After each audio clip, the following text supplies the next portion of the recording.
membuka lapangan pekerjaan terutama di wilayah sekitar rumah. Perkenalkan, nama saya Avandi guys. Ini saya memulai usaha sangkar ini mulai musim pandemi kemarin, mulai awal lockdown itu. Awal mulanya ya jualan sebenarnya guys, jualan nasi, tapi kena gusur satpol PP, akhirnya banting setir juga, dan juga usaha di rumah juga sepi, akhirnya banting setir di sangkar, awalnya nyoba. Pertama ya nyicil alat yang paling sederhana dulu, nanti ada hasilnya itu dibelikan alat lagi. Kalau untuk sementara ini ya masih mengerjakan pesanan-pesanan di wilayah sekitar sini saja. Kalau untuk luar kota masih belum bisa karena masih mengerjakan individu atau belum ada teman yang membantu.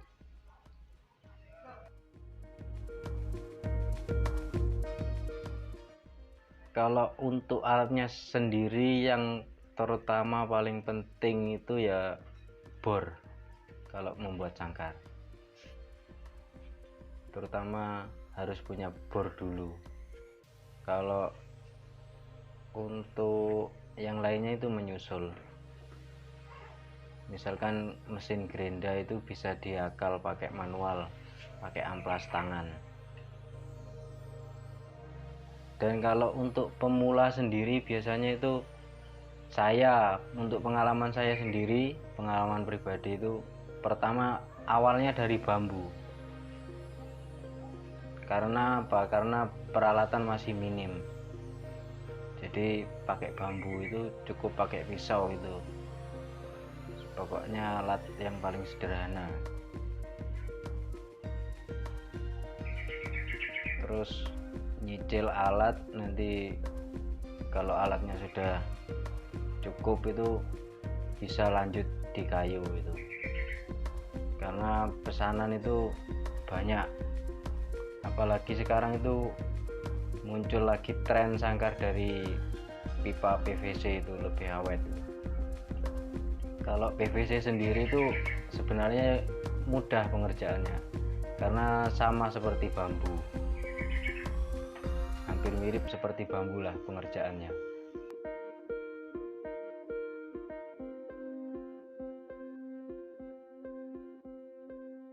Untuk kendala dalam pemasaran itu sebenarnya tergantung dari kitanya sendiri guys. Kayak kita harus punya inspirasi sendiri, karena sangkar sekarang itu modelnya kan sangat banyak. Terutama kalau kita bisa membuat sangkar yang lebih unik mungkin, dan tapi hasilnya juga bagus, itu nanti pemasarannya lebih cepat guys. Kalau kita niru ya minimal harus ngikuti tren yang sekarang itu, model-model sekarang kayak ring cincin yang 212 itu ya. Kalau yang versi lama, soloan lama itu biasanya kan cuma 211. Kalau yang tren yang sekarang itu banyak yang memakai 212 itu, jadinya lebih rapi dan di burung itu juga kelihatan jelas. Kalau untuk masalah finishingnya itu sekarang lebih dominan, banyak yang diminati itu yang warna doff, nggak terlalu mengkilat, jadi kelihatan sangkar klasik jadinya.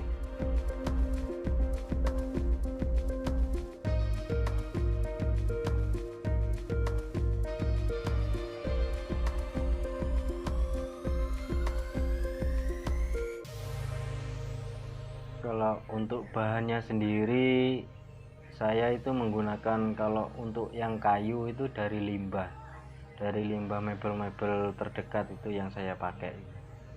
Nanti yang masih bisa dipakai itu kita kumpulkan di tempat mebelnya itu, nanti kita beli, itu cukup murah harganya. Kalau untuk sangkar itu bisa itu limbah mebel. Kalau bambunya sendiri itu lumayan sulit juga itu untuk nyari yang bahan yang bagus itu, karena kalau bambu itu lubang cuma sedikit itu biasanya bambunya dalamnya rusak sudah. Jadi kita harus benar-benar milih bambu yang masih utuh, tidak pecah atau tidak ada lubang sama sekali. Untuk sekarang itu yang banyak pesanannya itu yang dari bambu, jadi kayak ring-ringnya itu dari bambu, terus untuk tembok sama mahkota itu dari kayu jati itu. Karena kalau ringnya dari bambu itu kan lentur, jadi misalkan mau dibawa kemana-mana itu enggak takut patah. Sekarang ini yang lagi ngetrennya itu sangkar ukir ya, sangkar ukir, karena kan sekarang kontes burung itu semakin banyak di mana-mana, jadi pasaran itu permintaannya rata-rata banyak yang minta ukiran agar ketika burung dikonteskan itu kelihatan mewah dan bagus. Dan untuk motifnya sendiri sekarang yang rame itu permintaannya motif balian ya, jadi bukan motif ukiran yang sudah ada faknya itu, jadi pakai ukiran relief sekarang yang banyak permintaan, kayak naga itu, gambar naga, terus gambar leak Bali, pokoknya yang jenis-jenis ukiran relief itu yang paling banyak peminatnya di pasaran. Untuk harapan kedepannya, kalau keinginan saya pribadi itu ya bisa membuka lapangan pekerjaan terutama di wilayah sekitar rumah.